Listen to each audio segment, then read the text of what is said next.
Hey guys, welcome back to the channel. Today's video is going to be about the First Men, a topic rarely talked about on the old YouTube. Enjoy the video. Long before the rise of the kings and queens of Westeros, before the dragon soared above the Seven Kingdoms, and before the Iron Throne was even a thing, there were the First Men. Join me as we journey back thousands of years to uncover the legacy of the First Men and their profound impact on Westeros.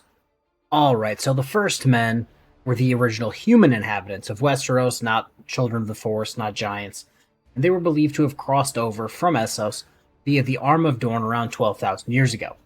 They were a hardy, warrior-like people, characterized by their use of bronze weapons and their reverence for the old gods of the forest. As stated earlier, the First Men were not the first intelligent beings to walk in Westeros. The children of the forest and giants were here long before the First Men arrived, but with the arrival of the First Men brought conflict. Armed with their bronze weapons, they began to cut down the sacred weirwoods, igniting a war that would rage for centuries. But this conflict was designed to give birth to a pivotal event in Westerosi history, the Pact. So, because in a desperate attempt to stop the First Men, the Children of the Forest actually used some powerful magic to shatter the land bridge known as the Arm of Dorne, and actually separated Westeros from Essos, flooding the lands and creating what is now the Stepstones. Basically, the First Men were down to sign whatever, so the Pact was a landmark peace agreement forged on the Isle of Faces, where the First Men and the Children of the Forest decided, you know what, let's live in harmony. The First Men would keep their lands, but they would cease cutting down the sacred weirwood trees, and in return they would also begin to worship the old gods, adopting the customs and beliefs of the Children of the Forest. This alliance between the First Men and the Children of the Forest would actually shape the culture and religious practices of Westeros for millennia, laying the foundation for what would eventually become the North and its deeply rooted traditions. The First Men were also known for their architecture, building strongholds and castles that would stand the test of time. Many of these ancient fortifications, such as Moat Cailin and the Fist of the First Men, still exist today, serving as a reminder of their enduring legacy. But the peace would not last forever. As the Age of Heroes dawned, a new and terrifying threat emerged from the far north, the White Walkers. The long night descended upon Westeros, plunging the land into darkness that lasted for a generation. It was during this time that the First Men proved their valor and resilience. Legendary figures like Bran the Builder, founder of House Stark, and the Night's King, who became the first leader of the Night's Watch, rose to prominence.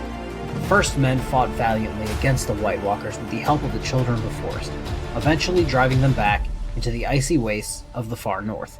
And the White Walkers are why the Wall was built.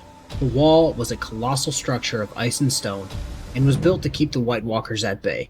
This monumental feat of engineering attributed to Bran the Builder still stands today, a testament to the determination and ingenuity of the First Men.